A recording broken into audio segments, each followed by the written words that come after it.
Hey, so tonight we're going to talk about what it was really like to be a caveman. And I mean really like, not the cartoon version with clubs and grunting, but the actual day-to-day life of people who lived 25,000 years ago. Oh, and if you're enjoying these stories, I'd really appreciate a like or subscribe. Super curious where you're all listening from, so drop a comment with your location and what time it is there. Always blows my mind how people are falling asleep to this all over the world.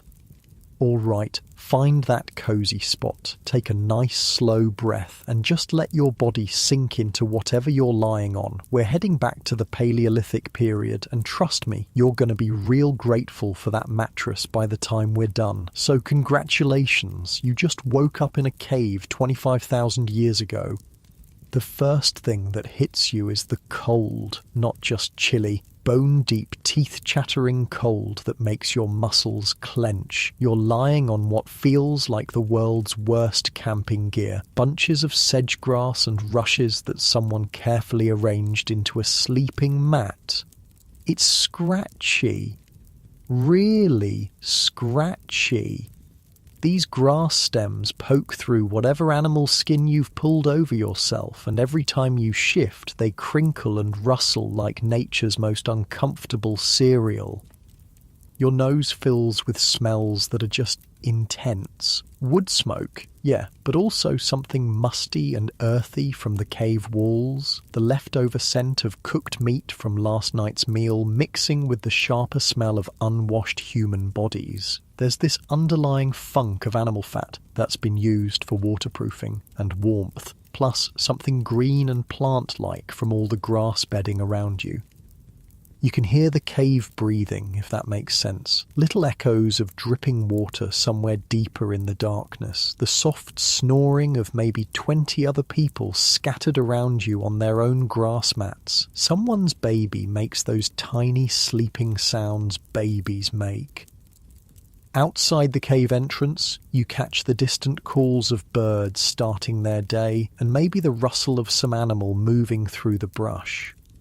Your body aches, really aches. Yesterday was a long day of walking and hunting and gathering, and you can feel it in every muscle. Your feet are tough as leather by now, but they're still sore from scrambling over rocks. Your back has that specific stiffness that comes from sleeping on the ground for, well, your entire life. The good news? You're alive. The bad news? Pretty much everything else. Actually, let me back up and paint this picture properly. You're not some primitive grunt shuffling around in animal skins. You're actually incredibly skilled, like scary skilled. You know the names and uses of hundreds of plants. You can track animals by the tiniest signs. A bent blade of grass, a scuff mark on a rock. You can make fire from scratch, napstone tools that are sharper than modern steel, and read the weather by watching how birds fly. But here's the thing. All that skill, you need every bit of it just to not die. You shift on your grass bed, trying to find a position that doesn't involve something poking into your ribs. That's better. The animal skin over you, probably deer or elk, is actually pretty warm once you get settled. These hides have been carefully prepared, scraped and worked until they're soft and flexible. Well, softish. Everything is relative when you're living in the Stone Age. As your eyes adjust to the dim light filtering in from the cave mouth, you start to make out the shapes around you. Your family group is scattered across this main chamber. Your mate and children close by, your parents and siblings and cousins arranged in family clusters around the central fire pit. 23 people total, which is pretty typical for a band like this. The fire. Oh man, the fire. It's the most important thing in your entire world, and right now it's just a pile of glowing embers and ash. Someone, probably whoever had last watch, has kept it alive through the night, feeding it slowly with carefully selected pieces of wood. The embers pulse red and orange in the cave's darkness, throwing shifting shadows on the stone walls. Getting that fire going each morning isn't like flicking a light switch. Starting a fire from nothing is genuinely hard work, even when you know what you're doing, so your people never let it die completely. There's always someone responsible for keeping those embers alive, adding just enough fuel to maintain the heat without wasting precious wood.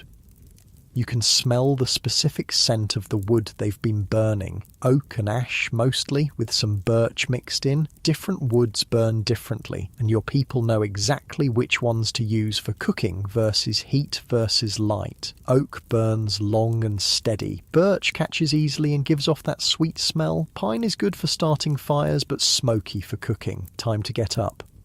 You push yourself upright on your grass mat and every joint protests. Your hip pops, your neck cricks. Welcome to life before chiropractors. Around you, other people are starting to stir too. Someone yawns, a big jaw-cracking yawn that you feel in your own mouth. Someone else stretches with a groan that echoes slightly off the cave walls. The morning routine is always the same. Fire first. Everything else depends on the fire. You carefully get to your feet and the cave floor is cold against your bare soles. These caves maintain a pretty constant temperature year-round, warmer than outside in winter, cooler in summer, but stone is still stone. Your feet have developed calluses thick as leather, but cold still seeps through.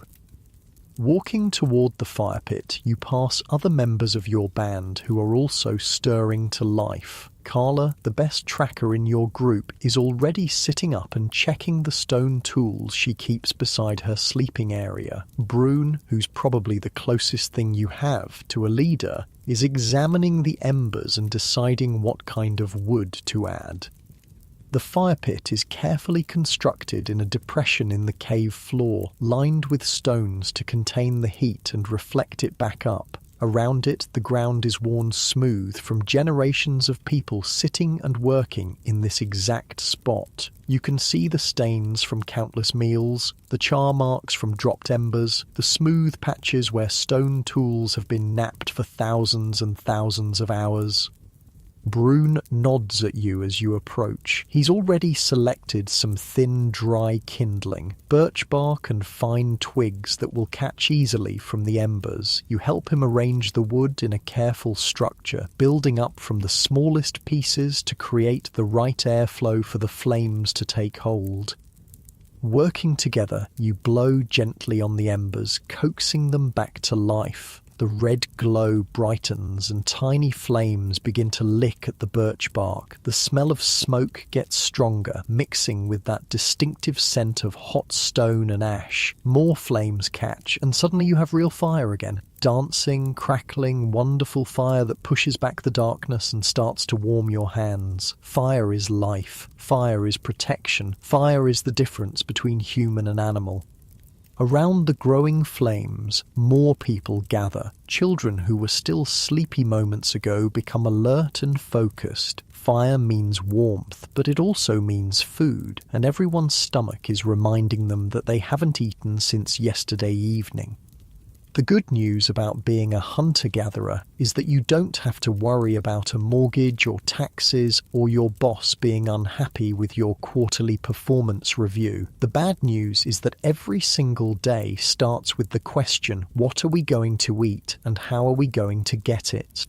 Yesterday was a decent day. The hunters managed to bring down a deer. Not huge, but enough to feed everyone with some left over for today. The gatherers came back with their carrying bags full of nuts, roots, and berries. But that was yesterday. Today, you're starting from scratch.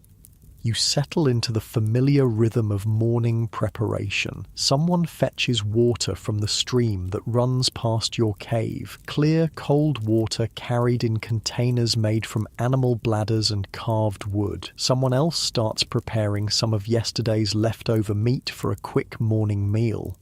The meat gets spitted on sharpened sticks and held over the flames until it's heated through. Not really cooked. This is more like reheating leftovers, but warm food on a cold morning is a small miracle. The smell of heating meat mixes with the wood smoke, and your stomach makes that empty, anticipatory rumble.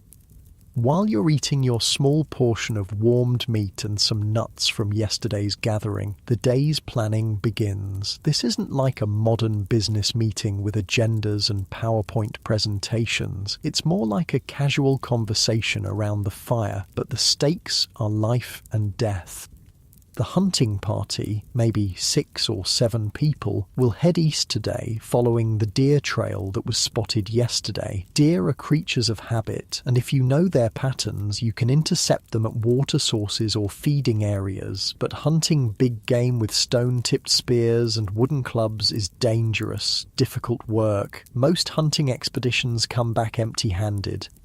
The gathering party will spread out through the forest looking for anything edible. Nuts, berries, roots, tubers, mushrooms, bird eggs, insects, medicinal plants. Gathering is actually more reliable than hunting. You almost always find something, but it requires incredible knowledge of the natural world.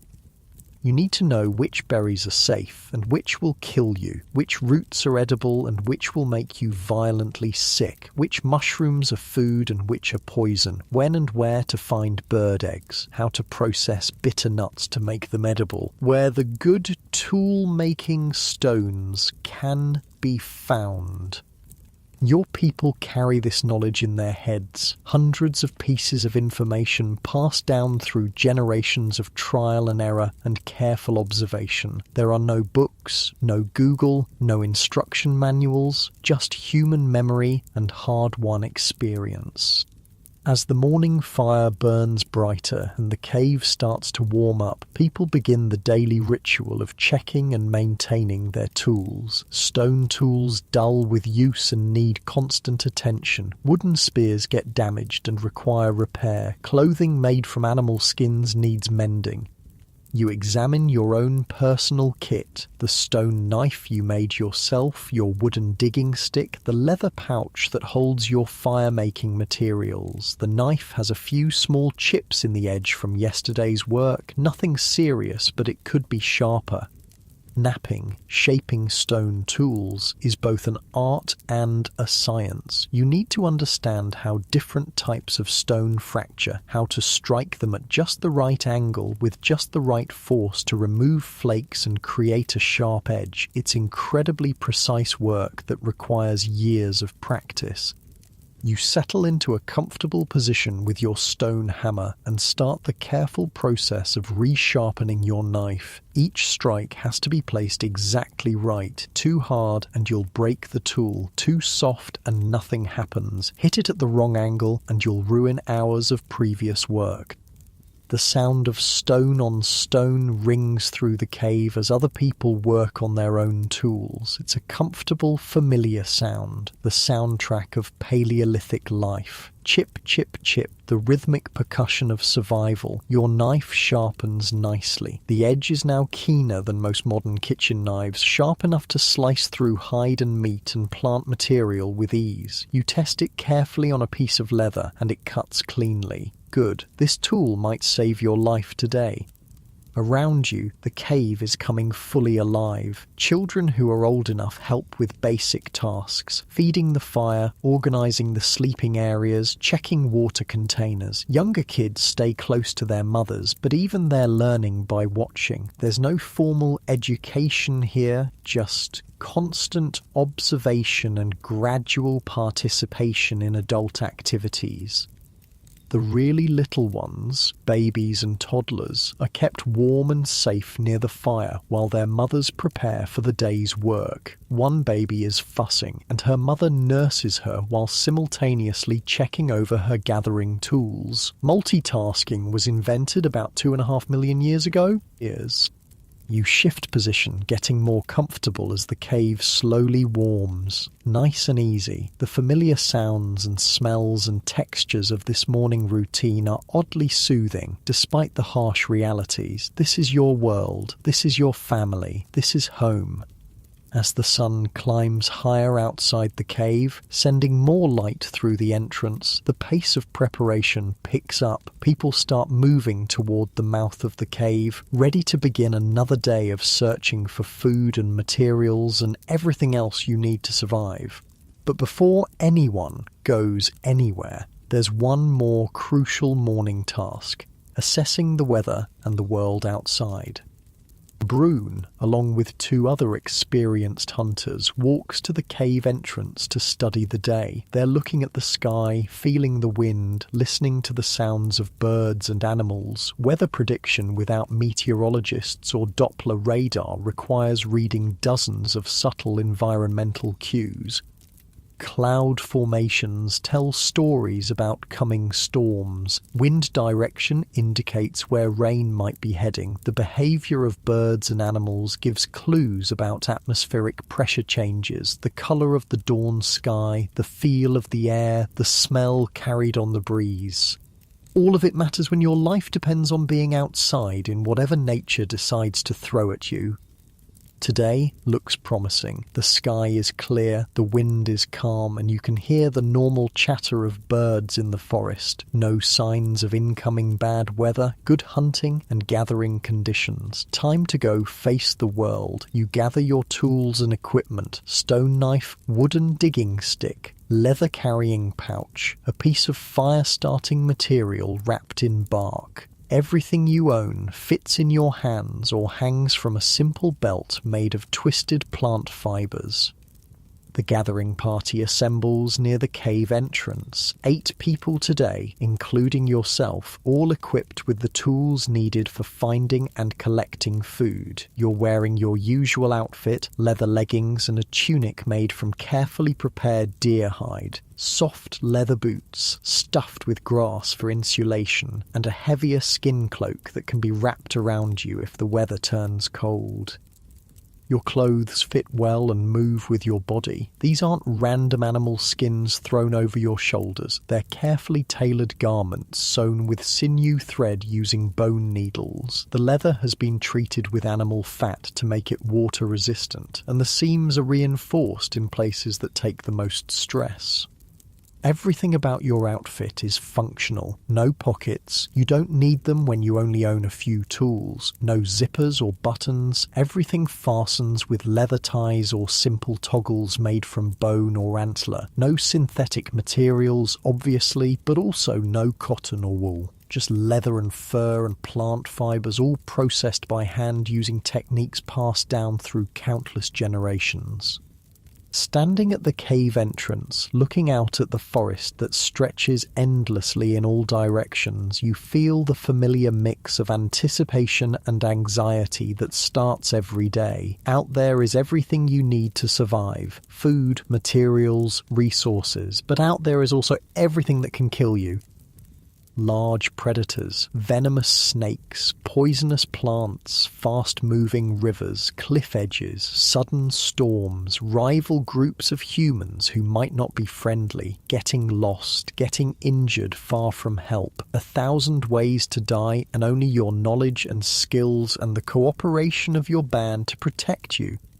You take a deep breath of the morning air. It smells like forest, green and alive and complex, damp earth and decomposing leaves and growing plants and the musk of animals that passed this way recently. Clean air, pure air, air that hasn't been touched by pollution or industry or any of the substances that modern humans breathe every day.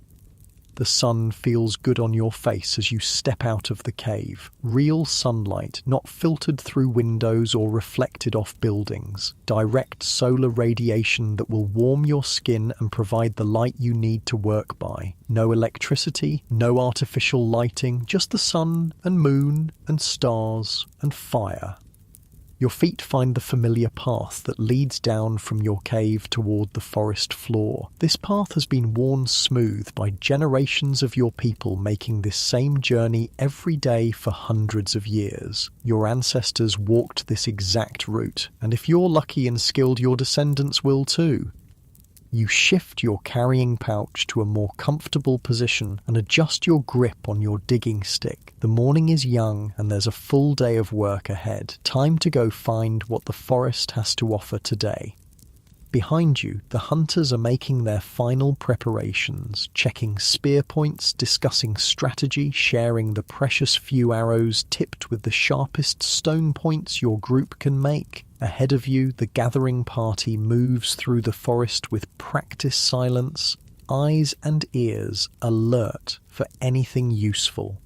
This is it. This is your life. This is what it really means to be human. Your muscles relax as you settle into the familiar rhythm of walking through your territory, and with each step, the adventure of another day in the Paleolithic world begins to unfold around you. The forest closes around you like a living thing. Every step takes you deeper into a world that's both beautiful and terrifying, where every shadow could hide food or danger, and sometimes both at the same time. You're moving through what will someday be called an old-growth forest, but right now it's just the world. Trees that have been growing for centuries stretch up into a canopy so thick that the morning light filters down in shifting beams and patches. Oak and ash and beech trees, massive trunks that would take 6 people holding hands to circle. The understory is dense with smaller trees and shrubs, and the forest floor is carpeted with layers of decomposing leaves that squelch softly under your feet. The sounds are incredible. Birds everywhere, not just the few species you'd hear in a modern park, but dozens of different calls echoing through the trees, the rustle of small animals moving through the undergrowth, the distant crack of a branch falling somewhere in the depths of the forest. Wind moving through leaves in waves that you can actually hear approaching and passing overhead. Your gathering party spreads out as you walk, each person following their own path but staying within earshot of the others. You never go anywhere alone, ever. Being alone in this world is basically a death sentence. Predators hunt alone humans. Accidents happen. Getting lost means dying, and dying means your family doesn't eat. Kessa, who's probably the best plant identifier in your group, calls out softly from about 20 feet to your left. She's found something. You angle toward her voice, pushing through a thicket of hazelnut bushes that catch at your leather clothing and scratch at your exposed skin. She's kneeling beside a cluster of plants with broad heart-shaped leaves and small white flowers. "Wild garlic," she says, and the satisfaction in her voice is obvious. This is a good find, not just food, but medicine too. Wild garlic can help with infections, and it adds flavour to otherwise bland meals. You help her carefully dig up several of the bulbs using your wooden digging sticks. The tools are simple but effective. Hardwood sticks about as long as your arm, sharpened to a point and hardened in fire. They're perfect for digging roots and tubers without damaging them. The bulbs come up easily in the soft forest soil. They're small, about the size of your thumb, with papery white skin and that unmistakable sharp smell of garlic. Kessa rubs one clean and bites into it, chewing thoughtfully. "Good," she says. "Strong. These will keep well." You wrap the bulbs in a piece of soft leather and tuck them into your carrying pouch. So far, so good. The day is off to a promising start. Your group continues deeper into the forest, following animal trails and paths that your people have used for generations. Every few hundred yards, someone finds something worth collecting. Nuts from hazelnut bushes, berries that are just starting to ripen, wild mushrooms growing on rotting logs, but only the ones that experienced gatherers know are safe. The knowledge required for this work is staggering. You need to know hundreds of different plants, their seasons, their habitats, how to process them, how to store them. Some plants are only edible at certain times of year. Some require complex preparation to remove toxins.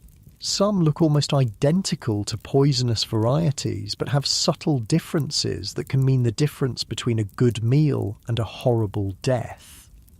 Take mushrooms. There are dozens of edible varieties in your forest, but also several that will kill you in very unpleasant ways. The difference between food and poison might be the colour of the spores, or the way the stem breaks, or the smell when the mushroom is crushed. Get it wrong, and you're dead. Get it right, and you have a delicious, nutritious meal. Your people have been learning these distinctions for thousands of years, passing the knowledge down through careful teaching and observation. No one forages alone until they've spent years learning from experts. Even now, experienced as you are, you still check with others when you find something unusual. The sun climbs higher as your group works its way through the forest, and you can feel the day starting to warm up. The morning chill is lifting, and walking at a steady pace is starting to make you pleasantly warm under your leather clothing. You adjust your carrying pouch and keep moving. About an hour into the expedition, Toma calls out from near a stream bank. His voice has that particular excitement that means he's found something really good. You push through the undergrowth toward the sound, and what you see makes you smile. Wild honey. High up in an old oak tree, maybe 20 feet off the ground, there's a dark opening in the trunk where a colony of wild bees has made their home. You can see them coming and going, and that sweet smell of honey is faint but unmistakable on the breeze. Honey is like winning the lottery. It's concentrated energy, pure sugars that your body craves and burns efficiently. It keeps well without spoiling. It has medicinal properties, and it tastes incredible, especially when your normal diet consists of meat, nuts, and whatever vegetables you can find, but getting it is dangerous work. The plan develops quickly. Toma is the best climber in your group, and he volunteers to go up. You'll build a fire at the base of the tree and create smoke to calm the bees. Someone else will prepare containers to hold the honeycomb. Everyone else will be ready to run if things go badly. Wild bees are not docile. They will defend their hive aggressively, and bee stings can be seriously dangerous if you get enough of them. People have died trying to collect honey, but the reward is worth the risk. You gather dry wood and tinder, while others search for the right kind of green leaves to create heavy smoke. The fire needs to produce a lot of smoke without too much flame. You want to calm the bees, not burn down the tree. The fire catches quickly, and soon you have thick white smoke rolling up toward the bee tree. The sound of buzzing gets quieter as the smoke reaches the hive entrance. Bees evolved with forest fires, and smoke triggers their instinct to gorge on honey and prepare to abandon the hive. When they're focused on eating, they're less likely to attack. Toma strips off most of his clothing, fewer places for angry bees to get caught, and starts climbing. He's incredibly skilled, moving up the rough bark with the confidence of someone who's been climbing trees since he could walk. His feet and hands find holds that you can barely see from the ground.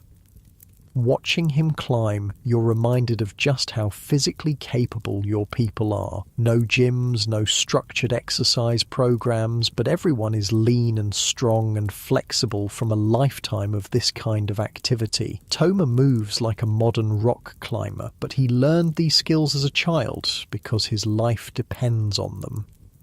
The smoke continues to roll up the tree, and the buzzing stays relatively quiet. Good sign. Toma reaches the level of the hive and carefully begins working his hand into the opening. He's feeling for honeycomb that can be removed without destroying the entire colony. Your people know not to take everything. Leave enough honey and bees and they'll rebuild for next time.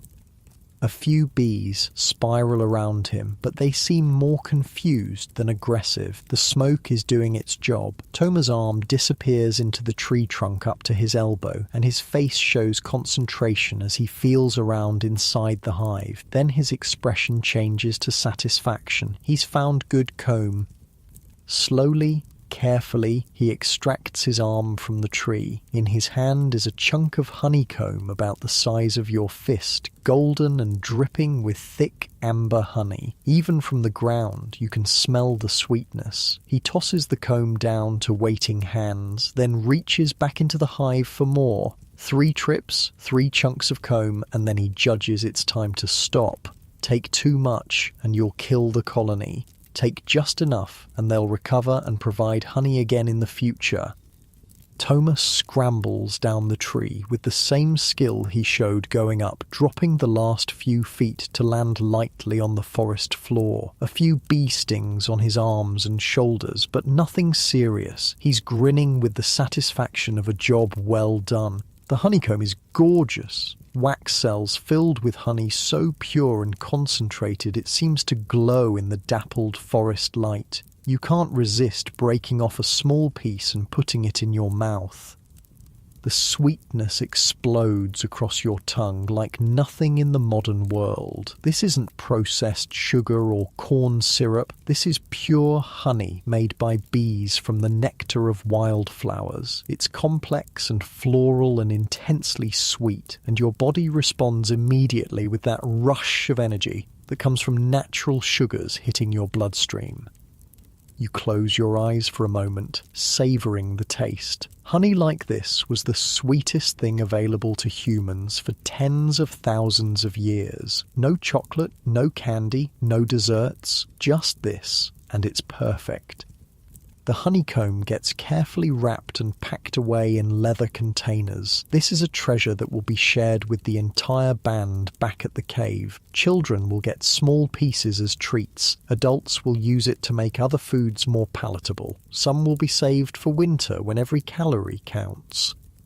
Your gathering party continues through the forest, energized by the successful honey collection. The sun is getting higher now, and the forest is fully alive with activity. Birds calling from every direction, small animals rustling through the undergrowth. The constant, subtle movement of a healthy ecosystem.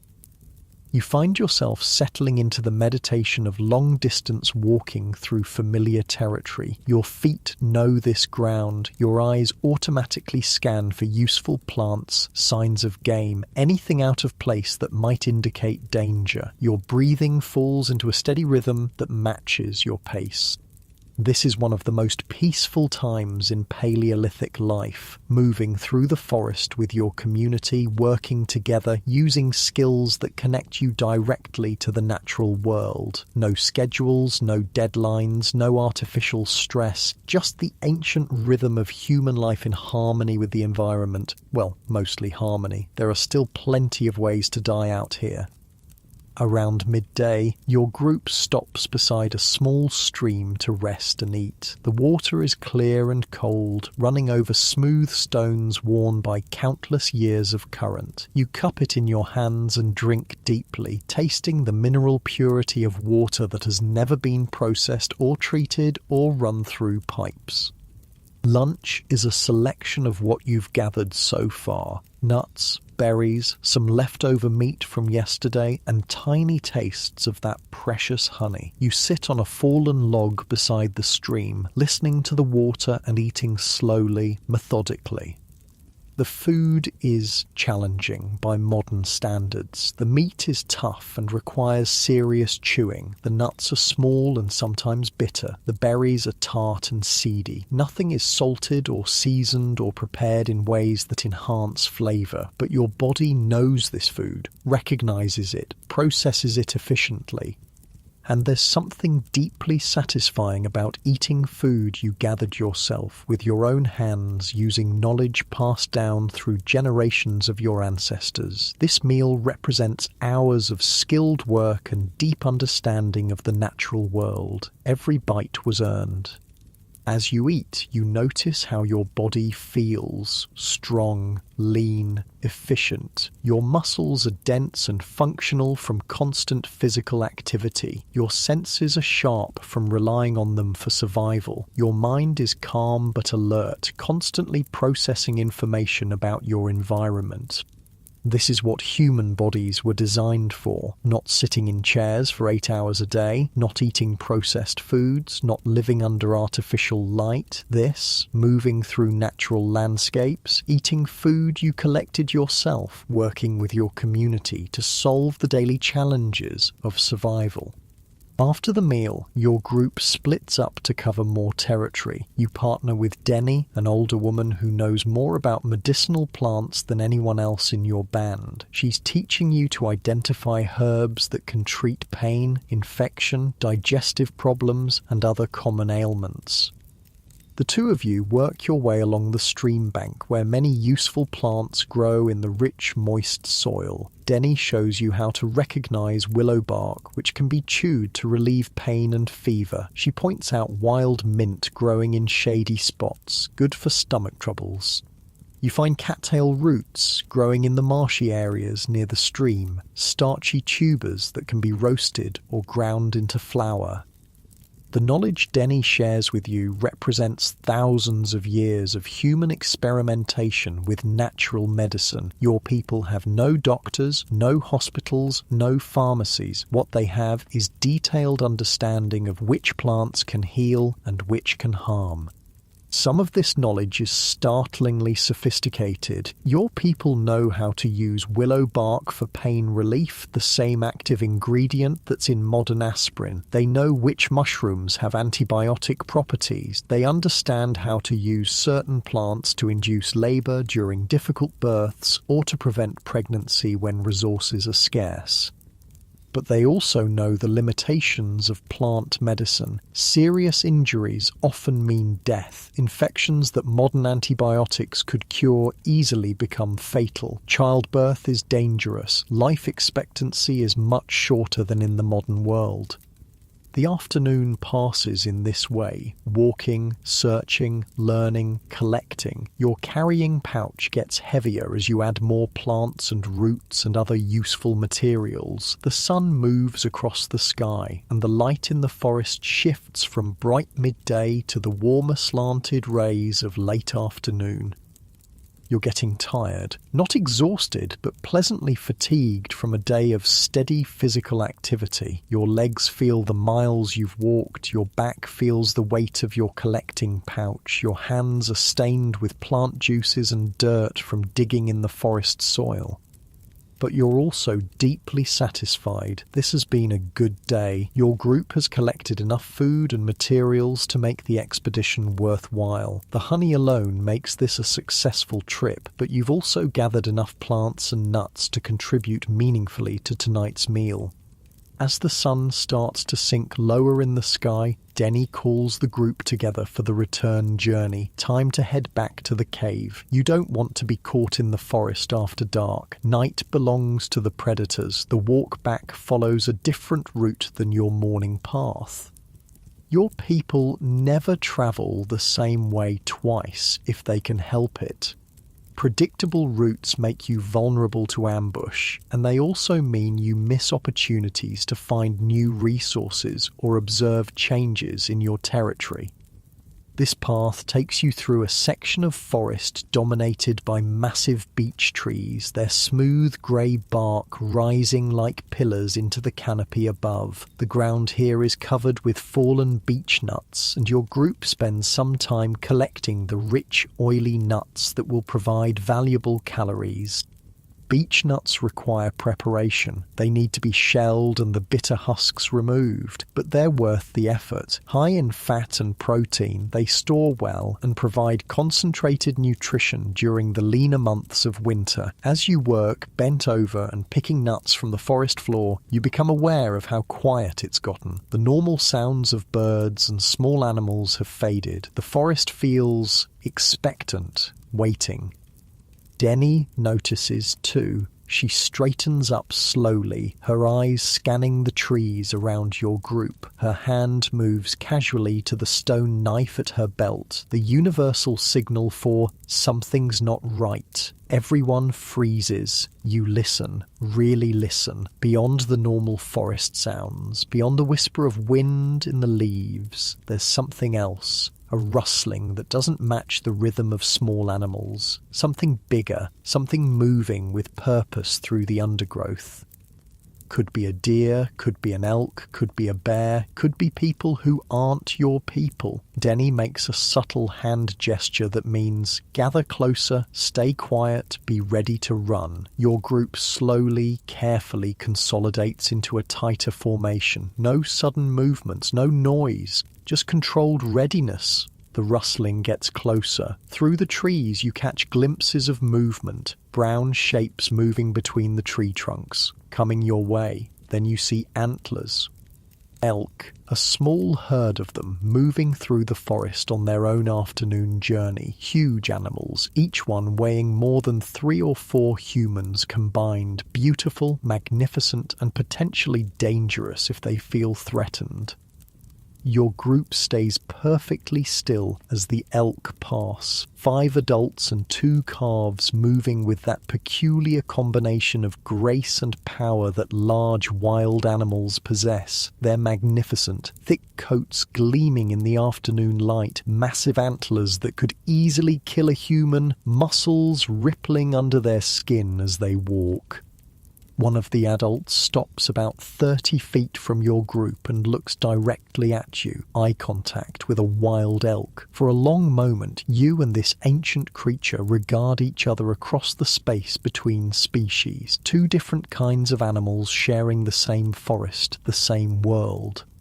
Then the elk decides you're not a threat and continues on its way. The herd disappears into the forest as quietly as they appeared, leaving only the faint scent of musk and the memory of that brief, intense connection. Your group relaxes. Denny grins and makes the hand sign for good luck. Seeing elk is always a positive omen. They're associated with strength and endurance, and encountering them safely is considered a blessing from the forest spirits.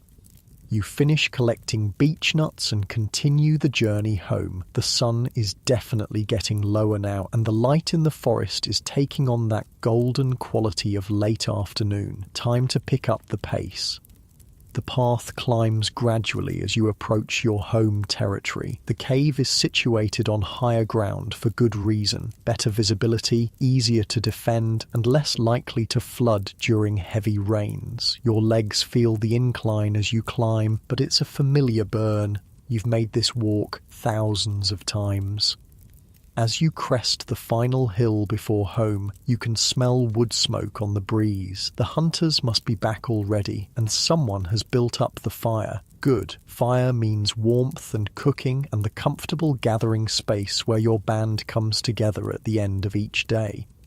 You can also smell cooking meat, really smell it, rich, savoury scents that make your mouth water and your stomach rumble with anticipation. The hunters were successful today. There will be fresh meat tonight, along with everything your gathering party has collected. The cave entrance comes into view, and you can see people moving around the fire pit, children playing in the safe area near the cave mouth, adults working on various tasks, some preparing food, others working on tools or clothing, the comfortable bustle of a successful community.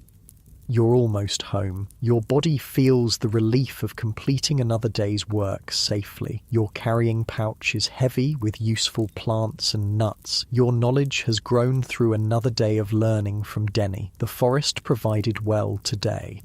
As you approach the cave, children run out to greet the returning gathering party. They want to see what you've found, hoping for treats like berries or nuts they can eat right away. Their excitement is infectious, reminding you of the simple pleasure of sharing resources with your community. You ruffle the hair of Mira, a 7-year-old girl who's particularly interested in plants. She follows you everywhere during gathering expeditions, asking endless questions about which plants are useful and why. Today, she wants to know about every single thing in your collecting pouch. The transition from forest to cave feels abrupt but welcoming. Outside is vast and wild and full of possibilities and dangers. Inside is controlled space, human space, the place where your band comes together for safety and warmth and shared meals. You settle onto your favourite spot near the fire pit and begin unpacking your day's collection. Each plant and nut and root represents knowledge applied, skills used, successful interaction with the natural world, small victories that add up to survival. Your shoulders drop as you let the day's tension release, and the familiar warmth of the fire begins to ease muscles that have been working since dawn.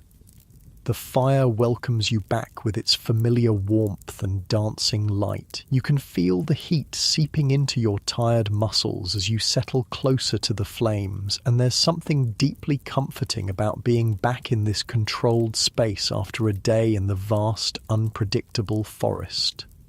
The hunters did well today. Really well. Spread around the fire pit are the remains of 2 deer, not huge animals, but enough meat to feed your entire band with leftovers for tomorrow. The successful hunt means tonight will be a feast, and feast nights are rare enough to be genuinely special. Brune and the other hunters are sharing their story while people work on food preparation. The tale unfolds in the casual, collaborative way of people who know each other intimately. Someone starts the story, another person adds details, a third corrects a minor point or emphasizes a particularly skillful moment. They tracked the deer for most of the morning, following barely visible signs through dense forest. A broken twig here, a hoofprint in soft soil there, the faintest scent trail that only the most experienced trackers can detect. The pursuit required patience, endurance, and the kind of environmental knowledge that takes decades to develop.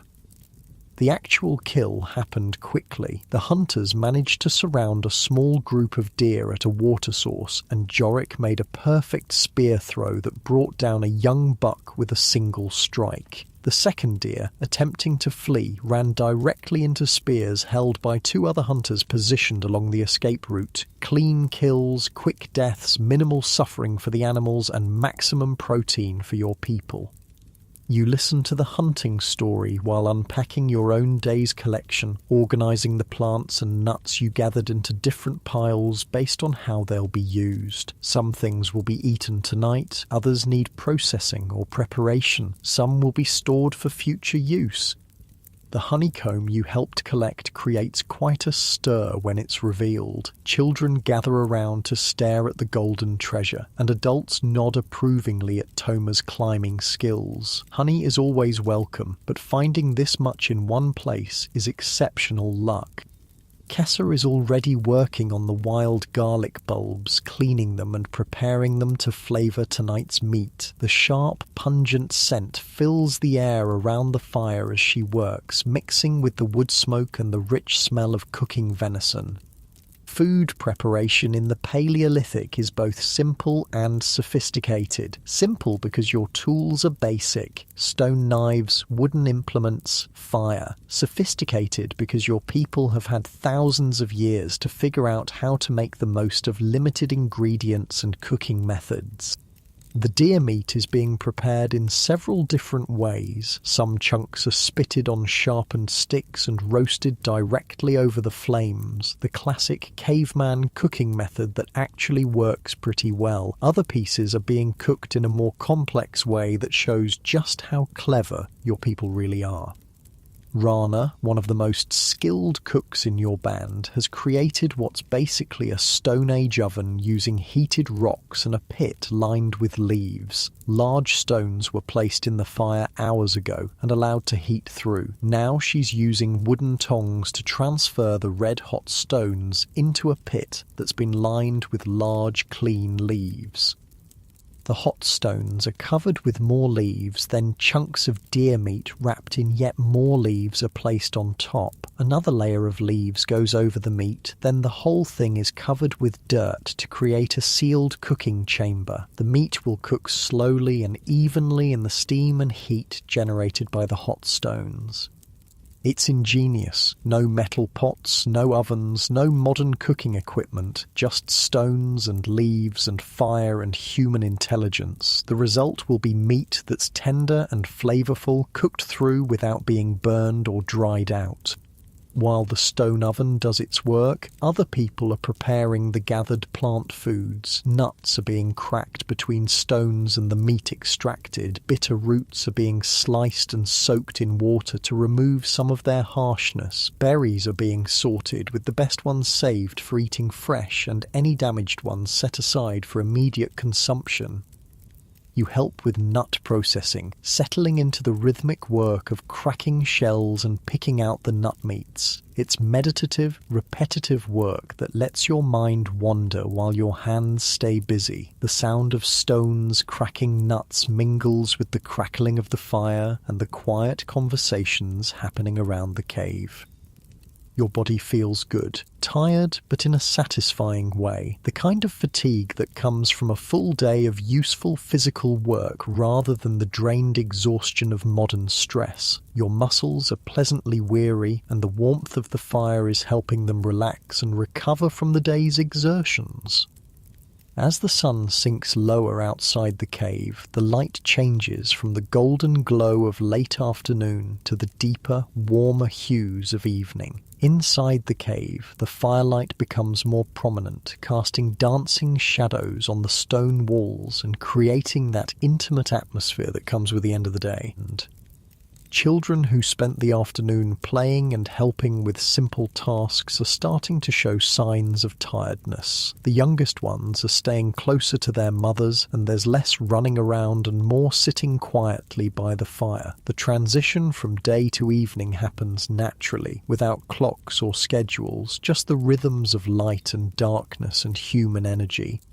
The first cooking meat is ready. Jorik uses his stone knife to slice thin pieces from a leg that's been roasting over the fire, testing for doneness. The meat is perfectly cooked, hot all the way through, but still juicy, with that slightly smoky flavour that comes from cooking over a wood fire. He offers the first taste to the eldest member of your band, old Senna, as is proper. She chews thoughtfully, nods approval, and gestures for the meal to begin. This isn't quite the free-for-all that modern people might imagine. There are customs, hierarchies, ways of doing things that maintain social harmony and ensure everyone gets fed.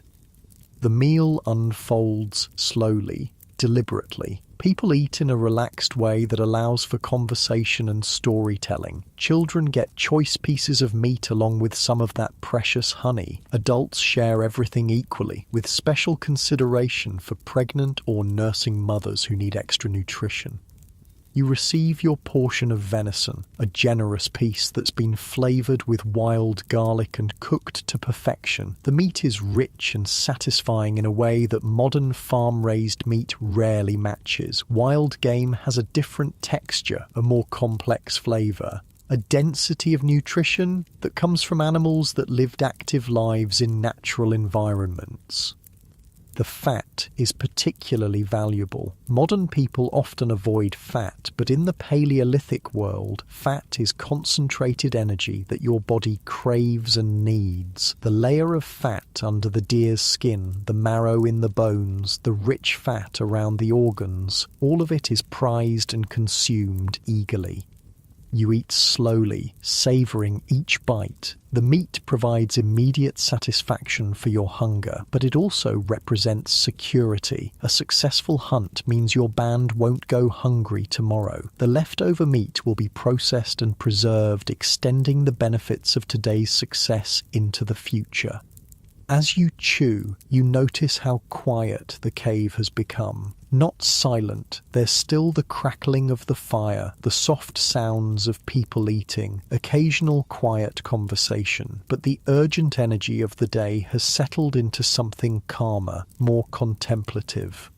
This is one of the most peaceful times in Paleolithic life. The day's work is done, food has been found and prepared and shared. Everyone is safe inside the cave with a warm fire and full bellies. These moments of security and comfort are rare enough to be treasured. You shift positions slightly, getting more comfortable against the stone wall that forms your backrest. The fire's warmth feels good on your face and hands, and your stomach is pleasantly full of rich meat and nuts and the lingering sweetness of honey. The stone oven is opened for the second course. Rana carefully removes the layers of dirt and leaves to reveal the deer meat that's been cooking slowly for hours. Steam rises from the pit, carrying scents that make everyone lean forward in anticipation. The meat that emerges is incredibly tender, falling apart at the touch of a wooden implement. It's been cooked gently and evenly, infused with the flavours of the leaves that wrapped it and the smokiness from the heated stones. This is sophisticated cooking using Stone Age technology. Everyone gets a portion of the pit-cooked meat, and the difference in texture and flavour from the roasted meat is remarkable. Your people understand that variety in food preparation isn't just about taste. Different cooking methods preserve different nutrients and make various components of the food more digestible. While people eat the second course, the leftover raw meat is being prepared for preservation. Some will be cut into thin strips and hung near the fire to dry into jerky. Other pieces will be rendered for their fat, which can be used for waterproofing, medicine, and preserving other foods. Nothing is wasted.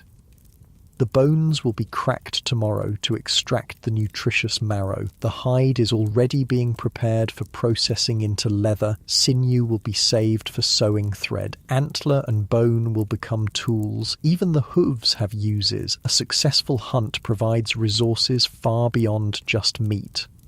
As the meal progresses, the atmosphere in the cave becomes increasingly relaxed and social. This is when stories get told, when knowledge gets passed down, when the social bonds that hold your band together are reinforced and strengthened. Old Senna, the eldest woman in your group, begins telling a story that everyone has heard before but no one minds hearing again. It's about the great winter when she was young, when the snow was so deep that hunting became impossible for weeks and the band survived by eating cached supplies and gathered materials that had been stored in hidden locations. The story serves multiple purposes. It's entertainment, obviously, but it's also education. Senna is teaching the younger members of the band about resource management, about preparing for hard times, about the importance of planning ahead. The story contains practical survival information disguised as entertainment. You lean back against the cave wall and let the familiar rhythm of Senna's voice wash over you. These oral traditions are how your people preserve and transmit knowledge across generations. No writing, no books, no external storage systems, just human memory and the ancient art of storytelling. The fire burns lower as the evening progresses, but someone occasionally adds wood to keep it going. The light becomes softer, more intimate, creating a cocoon of warmth and safety in the vast darkness outside the cave. Children are getting sleepy. The youngest ones have already been put to bed on their grass mats, covered with soft furs and positioned close enough to the fire for warmth but far enough away to be safe. Their mothers hum quiet songs while nursing or simply holding them close. The older children are allowed to stay up longer, but they're showing signs of tiredness. They sit quietly by the fire, listening to adult conversations, occasionally nodding off against a parent's shoulder before being gently roused and encouraged to stay awake a little longer. You feel your own energy settling into evening mode. The urgency and alertness required for daytime survival in the wilderness is giving way to something calmer, more contemplative. Your breathing slows naturally as your body recognizes the transition from active day to restful evening. Someone starts working on tomorrow's tools. Stone napping by firelight isn't ideal, but simple maintenance tasks can be done in the flickering illumination. The rhythmic sound of stone on stone adds to the peaceful atmosphere, a gentle percussion that speaks of preparation and care for the implements that make survival possible. Women are working on clothing repair, using bone needles and sinew thread to mend small tears in leather garments. This is skilled work that requires good hand-eye coordination, but experienced seamstresses can do basic repairs even in dim light. The clothing your people wear represents hundreds of hours of labor, and maintaining it properly is essential. The social dynamics of evening time are different from the focused urgency of daytime activities. People sit closer together, conversations are quieter, more intimate, physical contact increases, children leaning against parents, adults sitting shoulder to shoulder, casual touching that reinforces social bonds. You notice how the fire affects everyone's behaviour. People orient themselves toward it, not just for warmth, but as a social focus. The fire is the centre of community life, the gathering point that brings the band together at the end of each day. It's been this way for hundreds of thousands of years. As the evening deepens, some people begin preparing for sleep. The sleeping areas are arranged around the fire pit in a rough circle, with families grouped together and the most vulnerable members, young children and elderly people, positioned closest to the warmth and light. Your own sleeping area is ready from this morning's brief tidying. The grass mat has been shaken out and rearranged. Your sleeping furs have been aired and positioned for maximum warmth. Everything is prepared for another night's rest on the stone floor of the cave. But sleep is still some time away. Evening activities continue at a relaxed pace as people finish their tasks and gradually wind down from the day. Some individuals work on personal projects, carving wooden tools, preparing plant materials for future use, organising their few personal possessions. The cave itself seems to exhale as the day ends. The stone walls, which absorbed heat from the fire during the day, slowly release that warmth back into the air. The temperature remains comfortable despite the cooling air outside. Caves are naturally insulated, maintaining relatively stable temperatures year-round. You stretch your legs and adjust your position by the fire. Your muscles feel loose and relaxed from the day's exercise, and the warm, food-full feeling in your stomach adds to the general sense of well-being. This is what contentment feels like in the Paleolithic world. Basic needs met, community gathered safely together, another day survived successfully. The sound of evening wind outside the cave entrance creates a subtle backdrop to the indoor activities. It's a reminder that the world beyond your small circle of firelight continues its ancient rhythms, but here in this protected space, your people have created a pocket of human warmth and safety. Children's voices are getting quieter as they settle into the calmer energy of nighttime. The youngest ones are already asleep on their mats, their small bodies relaxed and peaceful under soft furs. The sight of sleeping children always brings a sense of satisfaction to the adults. Another generation successfully protected through another day. Someone banks the fire for the night, arranging the wood so it will burn slowly and steadily without requiring constant attention. The flames die down to a more manageable level, but the coals remain hot and ready to be built back up if needed. Fire management is a critical skill that ensures warmth and protection throughout the night. The transition towards sleep happens gradually, naturally. People finish their evening tasks and begin moving toward their sleeping areas. Conversations become quieter, more intermittent. The energy level in the cave slowly decreases as everyone prepares for rest. You feel the day's tension continuing to ebb away as you settle more comfortably against your resting spot. Your breathing deepens naturally, and a comfortable yawn escapes as your body begins its transition toward the night ahead. As the fire settles into its nighttime rhythm, your band begins the evening activities that separate humans from every other animal on Earth. This is when the real magic happens, when survival becomes culture, when basic existence becomes something deeper and more meaningful. Jorik pulls out a piece of antler he's been working on for several days, along with a sharp stone baron designed for carving. By firelight, he continues the careful process of creating what will eventually become a spear thrower, a tool that will dramatically increase the range and power of thrown spears. The carving work is incredibly precise. Each cut must be placed exactly right to maintain the tool's balance and functionality. Too much material removed in the wrong place, and weeks of work are ruined. Too little, and the tool won't work properly. Jorik works with the focused concentration of someone who understands that his life depends on the quality of his tools.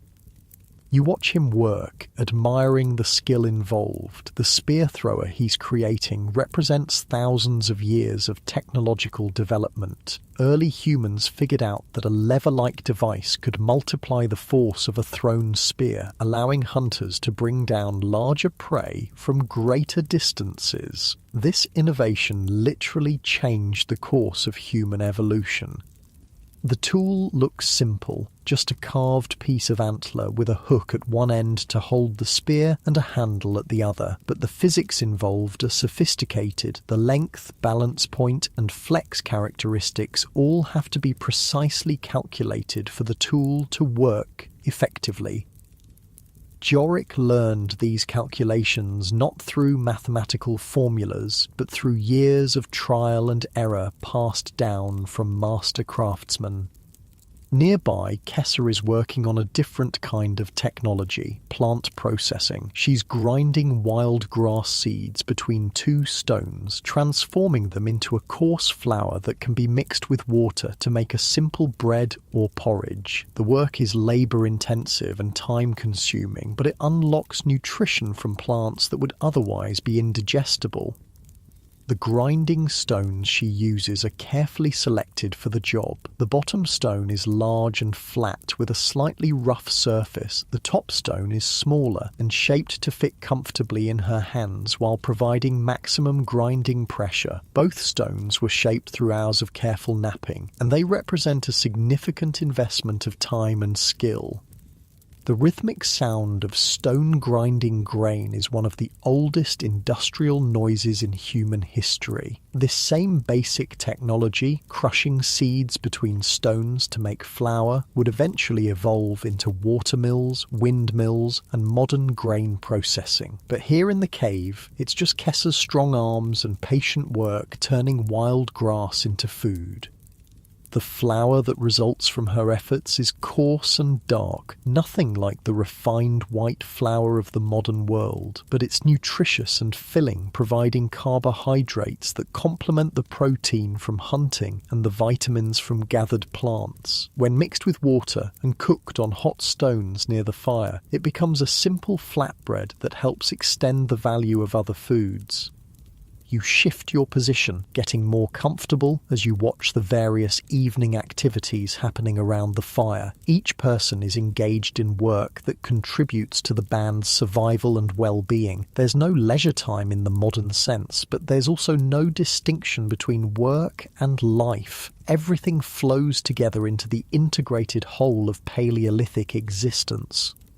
Old Senna has finished her earlier story and now begins a different kind of teaching, practical instruction about medicinal plants. She's working with several of the younger women, including some who have recently become mothers for the first time. The knowledge she shares could literally save lives. She shows them how to prepare willow bark tea for pain relief and fever reduction. The bark must be harvested at the right time of year from trees of the right age and prepared in specific ways to maximize its effectiveness. Too little preparation and it won't work. Too much and it becomes bitter and hard to swallow. The teaching includes detailed information about dosages, how much tea for a child versus an adult, how often to administer it, what other symptoms to watch for when willow bark isn't appropriate, and other treatments should be used instead. This is sophisticated medical knowledge being transmitted through careful oral instruction. Senna also teaches about plants that help with childbirth, herbs that can ease labour pains, others that can help stop dangerous bleeding, plants that can increase milk production in nursing mothers. This knowledge is literally life and death important in a world without modern medical care. The younger women listen intently, asking questions and practicing the identification of plants by examining dried samples that Senna keeps in carefully wrapped bundles. They understand that mastering this information could mean the difference between losing a child and successfully raising the next generation. As the instruction continues, you're struck by how much knowledge your people carry in their heads. No books, no external storage systems, no way to look things up when you forget. Everything must be memorized, practiced, and passed down through direct teaching and hands-on experience. The human brain evolved to handle exactly this kind of information processing. Your people have extraordinary memories for practical details that matter to survival. They can remember the locations of seasonal food sources, the behaviors of dozens of animal species, the properties of hundreds of plants, and complex social relationships going back generations.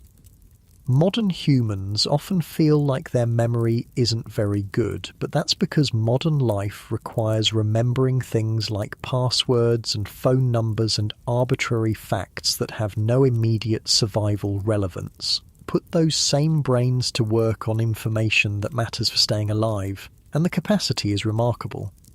Children who aren't yet ready for sleep are gathered around Brune for a different kind of teaching. He's showing them how to make cordage, strong rope twisted from plant fibers that has dozens of uses in Paleolithic life. This is basic technology that every adult needs to master. The process starts with gathering the right kind of plant fibers. Some plants produce strong, flexible fibers naturally. Others need processing to break down the plant material and expose the useful strands. Brune demonstrates the technique using dried grass that was collected earlier in the season. First, the plant material is beaten with stones to break down the woody parts and separate the fibers. Then the fibers are sorted by length and quality. The longest, strongest strands will become the core of the rope. Shorter pieces can be used for less critical applications or twisted together to add bulk.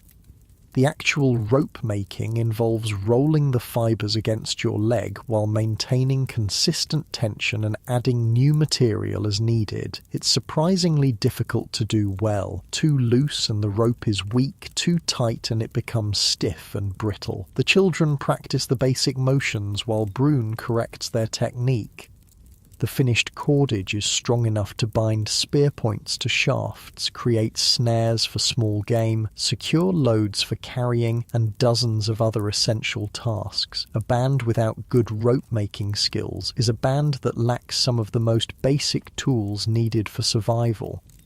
You watch the children practice, remembering your own early attempts at cordage making. Like most Paleolithic skills, it looks simple, but requires considerable practice to master. The children's first attempts are clumsy and uneven, but they're learning the fundamental techniques that they'll refine over years of practice.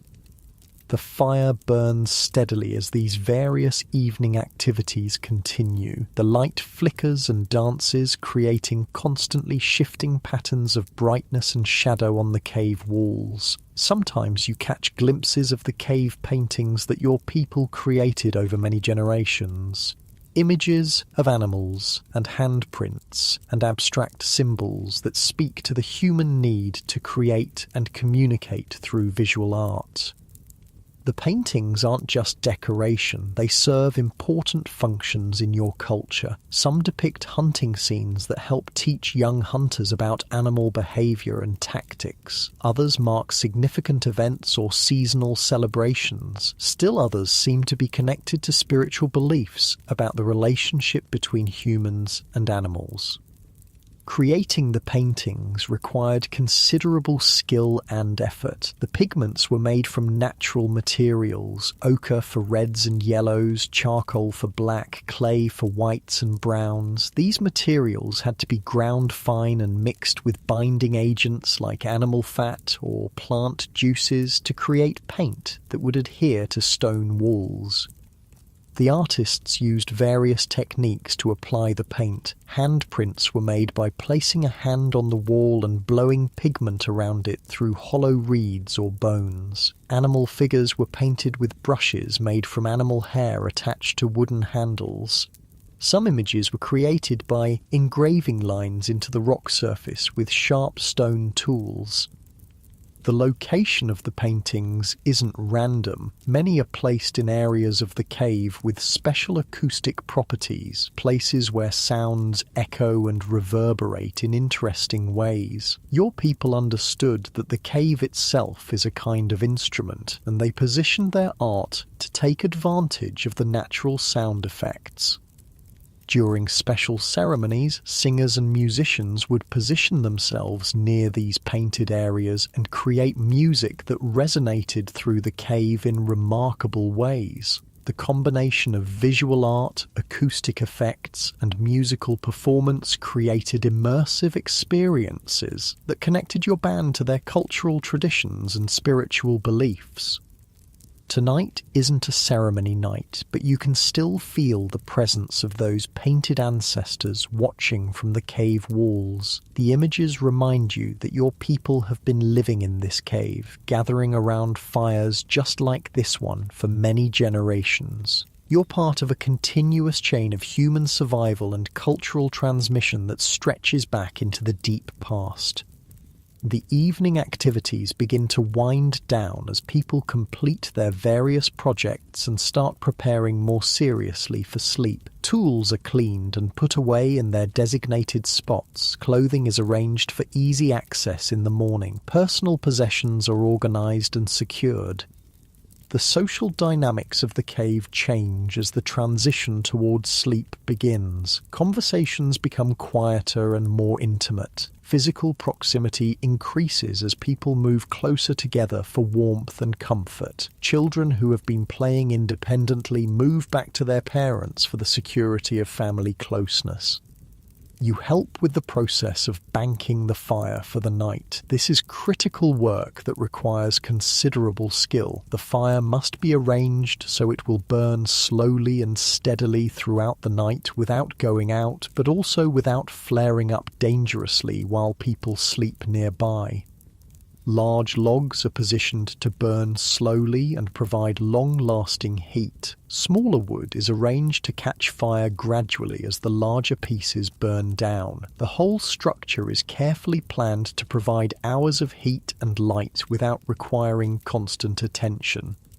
Someone will be responsible for monitoring the fire during the night, not staying awake constantly, but checking it periodically and adding fuel if necessary. Firewatch rotates among the adults, and it's considered one of the most important responsibilities in the band. As the fire settles into its overnight configuration, the light in the cave becomes softer and more subdued. The dramatic dancing flames of evening give way to the steady glow of well-banked coals. The atmosphere becomes increasingly peaceful and contemplative. People begin moving toward their sleeping areas, saying quiet goodnights and making final preparations for rest. Children are settled onto their grass mats with warm furs pulled up to their chins. Adults arrange their own bedding and position themselves for warmth and comfort. The sleeping arrangements reflect the social structure of your band. Family groups cluster together, with children positioned between parents for maximum protection and warmth. Single adults sleep near the edges of the group, but within the circle of firelight and safety. Your own sleeping area is positioned where you can easily reach your tools and weapons if needed during the night. Your spear is within arm's reach, along with your stone knife and other essential equipment. Even in sleep, you remain ready to respond to danger. The grass mat under your sleeping furs has been arranged to provide as much cushioning as possible against the hard stone floor. Additional layers of dried grass and moss create a barrier between your body and the cold rock. It's not comfortable by modern standards, but it's the best available sleeping surface in the Paleolithic world. You settle onto your mat and pull your sleeping furs around you. The animal skins are warm and soft from years of use, and they carry the comforting sense of your family and your life. These furs represent successful hunts, skilled hide preparation, and the accumulated warmth of many nights' sleep. The sounds in the cave gradually diminish as people settle into sleep. Conversations fade to whispers, then to silence. The only sounds are the crackling of the fire, the occasional shift of someone adjusting their position, and the deep, slow breathing of people relaxing into rest. Outside the cave, the night world is alive with different sounds. Owls calling from the forest, the distant howl of wolves, the rustle of nocturnal animals moving through the undergrowth. But inside the cave, protected by fire and stone walls and the presence of your band, these sounds seem distant and unthreatening. You feel your body beginning to relax as it recognizes the familiar transition towards sleep. Your muscles, which have been working hard all day, start to release their tension. Your breathing naturally slows and deepens. The warmth from the fire and your sleeping furs creates a cocoon of comfort around you. This is the end of another successful day in the Paleolithic world. Food was found and shared, tools were maintained and improved, knowledge was passed down to the next generation. Everyone survived safely to see another night. These simple accomplishments represent the fundamental victories of human existence. The fire continues to burn steadily, casting its warm glow on the sleeping forms scattered around the cave. The light flickers gently across the painted walls where your ancestors left their marks, connecting tonight to countless other nights when humans have gathered around fires for warmth and safety and companionship. Your breathing settles into a deeper rhythm as you feel yourself getting more comfortable on the grass mat, your body naturally finding that perfect position for rest. The day's adventures fade into pleasant memories as the peaceful warmth of the cave embraces you, and the gentle sounds of your sleeping community create the perfect backdrop for whatever dreams may come in this ancient, timeless place where humans have always found safety and peace. The night deepens around your cave, and the world outside settles into the ancient rhythms that have governed this planet for millions of years. Inside, your band sleeps peacefully around the dying embers of the fire, each person wrapped in the security of community and the hard-won comfort of another day survived. But as you lie on your grass mat, listening to the gentle breathing of your people and feeling the warm weight of animal furs against your skin, something remarkable begins to happen. The boundaries between then and now start to blur. The 25,000 years that separate the Paleolithic world from your modern life seem to compress into nothing more than a long, slow exhale. Because here's the truth that most people never really understand. You are them. Your DNA, your basic brain structure, your fundamental physical and emotional needs. They're virtually identical to those cave dwellers whose lives we've been exploring together. The human genome hasn't changed significantly in the last 40,000 years. You're running Stone Age software in a space age world. Those Paleolithic humans weren't primitive ancestors stumbling through a harsh world with limited intelligence. They were people just like you, with the same capacity for love and creativity and complex thought. They laughed at jokes, they mourned their dead, they told stories around fires and worried about their children and fell in love and felt wonder at the beauty of the natural world. The main difference between them and you isn't intelligence or emotion or basic human nature, it's just technology. They lived in a world without agriculture, without cities, without writing, without the accumulated knowledge that modern humans inherit from thousands of generations of cultural development. But they had things that you've lost, a direct, intimate connection to the natural world that modern people can barely imagine, knowledge of their environment so deep and complete that they could survive and thrive using nothing but what the earth provided, social bonds strengthened by shared struggle and mutual dependence for survival. They knew every plant in their territory, every animal track, every change in the weather. They could make fire from scratch, create tools from stones and wood, read the landscape like a book written in a language they understood perfectly. They lived entirely within their means, taking only what they needed, leaving the lightest possible footprint on the earth. And they had time. Not leisure time in the modern sense, but something deeper. They had time to notice things, time to develop skills, time to sit around fires and tell stories and think deep thoughts about the nature of existence. They weren't rushing to meetings or checking emails or managing complex schedules that fill every moment with artificial urgency.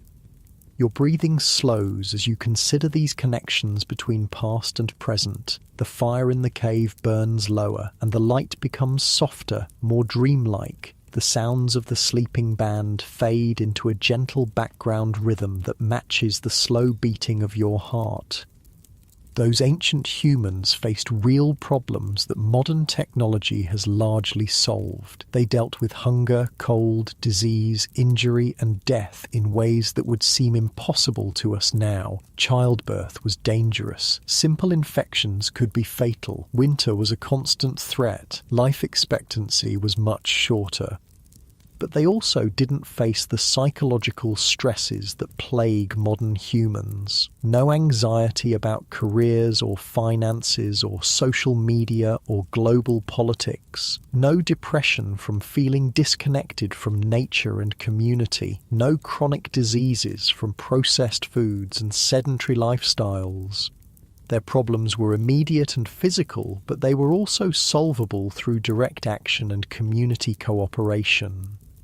The irony is that your Paleolithic ancestors might have been, in many ways, happier than modern humans. Their basic needs, food, shelter, safety, social connection, were either met or clearly unmet. There was no ambiguity, no existential confusion about purpose and meaning. Survival was the purpose, community was the meaning.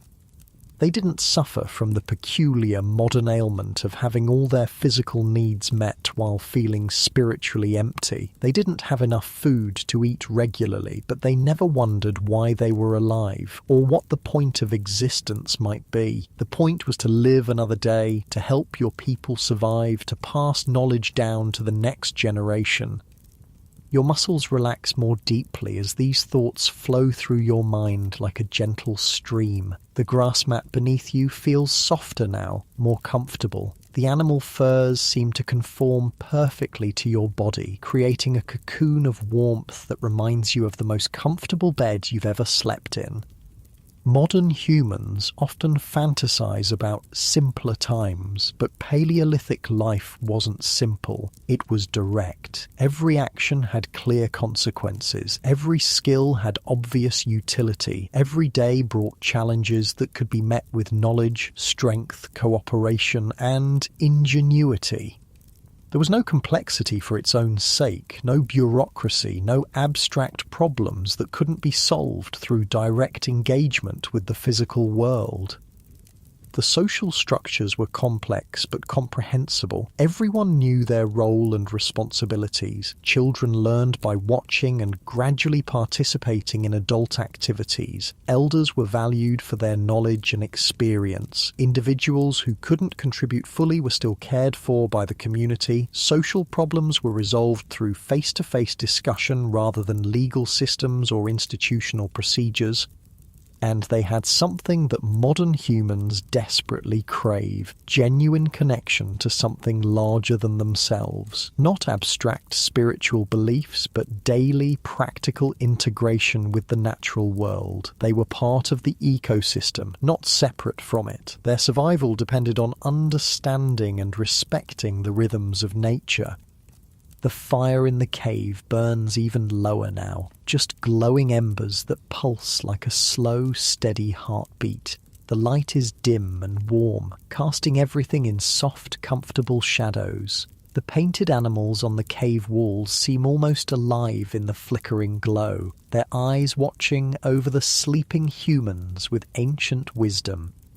You can feel your eyelids beginning to grow heavy as you sink deeper into these contemplations. Your body recognizes the approach of sleep, and all your muscles start to release the last of their tension. The transition from waking consciousness to rest happens as naturally as breathing. Those Paleolithic humans experienced this same transition every night. No electric lights to disrupt their circadian rhythms, no screens to overstimulate their brains before sleep, no caffeine or processed foods to interfere with natural sleep patterns. When darkness fell, they slept. When dawn came, they woke. Simple, natural, healthy. Their sleep was probably deeper and more restorative than anything modern humans typically experience. Physical exhaustion from a full day of meaningful activity, combined with the security of community and the comfortable familiarity of their cave home, would have created ideal conditions for profound rest. And their dreams. Imagine dreaming with a brain that hadn't been cluttered with artificial stimulation and abstract worries. Dreams filled with the real experiences of the day, tracking animals through forests, gathering plants, working with stone and wood, sitting around fires with people you loved. Dreams rooted in direct experience of the physical world rather than the virtual experiences that fill modern consciousness. Your breathing becomes even deeper and more regular as you feel yourself settling into that same kind of natural sleep that your ancestors knew. The modern world, with all its complexities, seems to fade away, leaving only the essential rhythms of human existence. The warmth of the fire, the security of community, the comfort of a safe place to rest. But here's the remarkable thing. Those Paleolithic humans created the foundation for everything that came after. Their innovations, fire, tools, language, art, social cooperation, made possible the agricultural revolution, the development of cities, the growth of technology, the modern world you live in today. They figured out how to be human, how to survive not just as individuals but as communities, how to pass knowledge from one generation to the next, how to create beauty and meaning in the midst of struggle, how to love and laugh and dream even when life was uncertain and often dangerous. The techniques they developed for working with stone became metallurgy, which became engineering, which became the technology that puts satellites in space. The plant knowledge they accumulated became agriculture, which became the food systems that feed billions of people. The social structures they created became the foundation for all human civilization. Your mind drifts gently as these connections become clearer. Past and present merge into a continuous flow of human experience spanning thousands of generations. You are the descendant of those cave dwellers, carrying their DNA, their basic brain structure, their fundamental capacity for survival and creativity and love. The fire in the cave dims to its lowest point, just barely glowing coals that provide the faintest light. The darkness is complete and comforting, like being wrapped in the softest blanket imaginable. Your eyelids feel heavier and heavier, and keeping them open requires more effort than it's worth. That Paleolithic world is still there, underneath all the layers of modern civilization, in your DNA, in your dreams, in the deep structures of your brain that respond to fire and community and the natural rhythms of day and night. You can access it anytime you need to remember what it means to be truly human. When modern life feels overwhelming, remember those cave dwellers who faced real dangers with courage and intelligence. When you feel disconnected, remember the deep bonds that held their communities together. When you feel purposeless, remember that your ancestors found meaning in the simple act of survival and the love they felt for their people. You are tougher than you think, smarter than you know, more connected to the natural world than modern life allows you to remember. You carry within you the accumulated wisdom of millions of years of human evolution, the survival skills and emotional resilience that allowed your species to thrive in conditions that would terrify most modern people. Your breathing slows to match the ancient rhythms of rest, and your body feels heavy and peaceful on the soft grass mat. The animal furs around you seem to pulse with warmth, and the gentle sounds of the sleeping cave community fade into the background of consciousness. The boundary between sleeping and waking becomes blurred and unimportant. You are safe. You are warm. You are part of a continuing story that stretches from those first humans who learned to control fire all the way to this moment, lying in your own comfortable bed, connecting across vast distances of time to understand what it really means to be human. Those cave dwellers would be amazed by the world their descendants created. Cities with millions of people, machines that fly through the sky, devices that let you communicate instantly with people on the other side of the planet, medical knowledge that can cure diseases they couldn't even imagine, abundance of food and comfort that would seem miraculous to people who struggled every day just to survive. But they would also recognize you immediately as one of their own. The same hopes and fears, the same capacity for love and creativity, the same need for community and purpose and connection to something larger than yourself, the same essential humanity that has remained constant across all the millennia of change and development. Your eyes close naturally now, and staying awake feels like trying to swim upstream against a gentle but irresistible current. The cave around you becomes dreamlike, and the sleeping forms of your Paleolithic family seem to merge with all the people you love in your modern life. Time expands and contracts like a slow breath. 25,000 years ago, today, tomorrow, all just different moments in the same continuous story of human experience. You are connected to it all. The cave dwellers learning to make fire, the farmers who invented agriculture, the builders who created cities, the scientists who unlocked the secrets of the universe. But tonight, in this peaceful moment between sleeping and waking, you remember the beginning, the time when humans first learned to gather around fires for warmth and safety and storytelling, when survival depended on cooperation and knowledge and the deep understanding that we are all part of the same human family.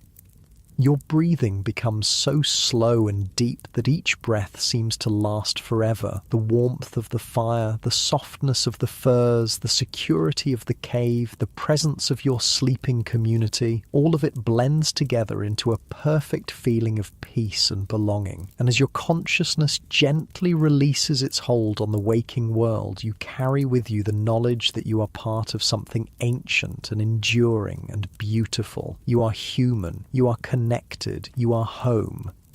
The cave grows quiet except for the soft sounds of peaceful breathing. The fire burns down to its smallest ember, still glowing, still warm, still providing the light that has guided humanity through the darkness for hundreds of thousands of years. And you sleep. Deep, restorative, natural sleep that connects you to every human who has ever lived, ever loved, ever dreamed of a better tomorrow for their children and their children's children. Sleep now. Rest in the knowledge that you are exactly who you were meant to be, carrying forward the best of human nature into whatever future awaits. Sleep with the wisdom of your ancestors and the hope of generations yet to come. Let your eyelids fall closed for the final time tonight. Let your breathing slow to match the ancient rhythms of rest.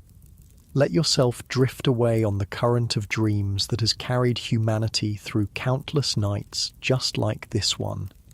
Sleep deeply, sleep peacefully, sleep with the confidence that you are part of the greatest story ever told, the story of human survival, human creativity, human love that transcends time and connects every heart that has ever beaten around a fire in the darkness. Rest now, modern cave dweller. Rest well.